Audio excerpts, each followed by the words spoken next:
பிரபாகர் ராஜா.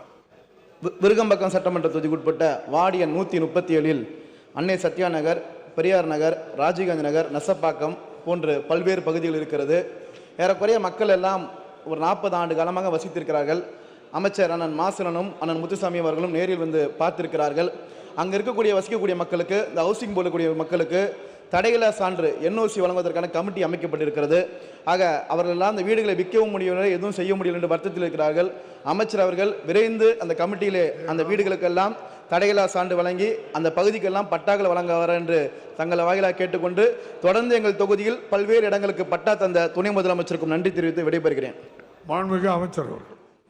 மாண்பு பேரவைத் தலைவர் அவர்களே, இந்த செய்தி மாண்பு முதலமைச்சர் அவர்களுக்கு வந்த உடனேயே ஏறத்தாழ 40 ஆண்டு காலமாக பரவலாக தமிழ்நாடு முழுவதும் இருக்கிற பிரச்சனை, இதற்கு ஒரு தீர்வு ஏற்படுத்த வேண்டும். ஆனால் அதே நேரத்தில் இதில் எந்த விதமான ஒரு சிறிய தவறும் இருக்கக்கூடாது. எல்லோருக்கும் ஒரே மாதிரியாக இருக்க வேண்டும், ஒவ்வொருவருக்கும் ஒவ்வொரு மாதிரியான முடிவு இருக்கக்கூடாது என்று அவர்கள் திட்டவட்டமாக தெரிவித்தார்கள். ஆனால் அந்த பிரச்சனைக்கு ஒரு தீர்வு வேணும் என்பதிலே மாண்பு முதலமைச்சர் அவர்கள் தெளிவாக இருந்தார்கள். அந்த பிரச்சனைகளை துணை முதலமைச்சரிடத்திலே ஒப்படைத்து அதை ஆய்வு செய்து உரிய நடவடிக்கை எடுப்பதற்கான ஏற்பாட்டையும் செய்தார்கள்.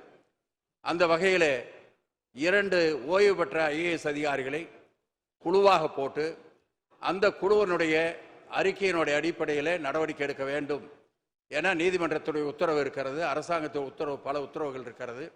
எனவே இதையெல்லாம் ஆய்வு செய்து 40 ஆண்டு கால பிரச்சனைக்கு ஒரு முற்றுப்புள்ளி வைக்க வேண்டும் என்று ஏற்பாடு செய்யப்பட்டது.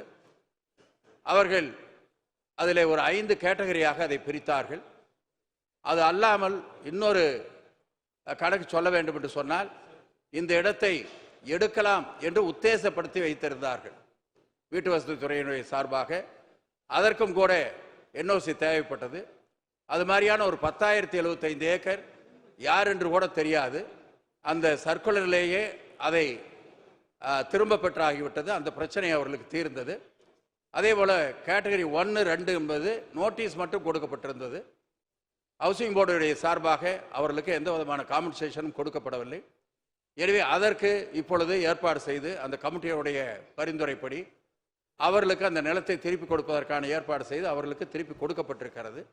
யார் யாருக்கு நீதிமன்றத்தில் பிரச்சனை இருக்கிறதோ அல்லது ஒழுங்கான டாக்குமெண்ட் இல்லையோ அதை மட்டும் எங்களால் கொடுக்க முடியவில்லை. எனவே அந்த பிரச்சனையும் தீர்ந்தது.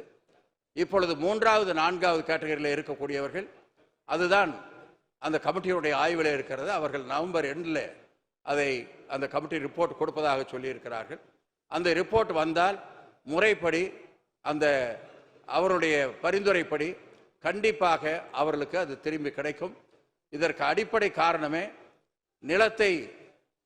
நில சொந்தக்காரர்கள் அவர்களுக்கு நோட்டீஸ் வந்த உடனேயே வெளியில் இருப்பவர்களுக்கு தெரிவிக்காமல் சாதாரண மக்களுக்கு ஒரு 1000 சதுர அடி 2000 சதுர அடி என்று விட்டுவிட்டு போய்விட்ட காரணத்தால் அவர்கள் ஏமாந்து வாங்கி இன்றைக்கு அதில் எதுவும் செய்ய முடியாத நிலையிலே திண்டாடுகிறார்கள்.